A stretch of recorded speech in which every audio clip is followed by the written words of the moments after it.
બોસેલ એટલે કે કોલસાના અગાઉ મોટા પ્રમાણમાં ગેરકાયદેસર ખનન વહન થતું હતું.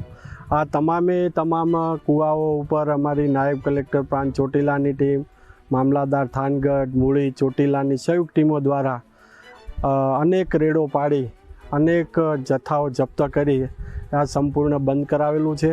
સાથે સાથે જે લાઈવ કૂવા હતા એ પણ મોટા ભાગના બુરાણ કરવામાં આવેલા છે.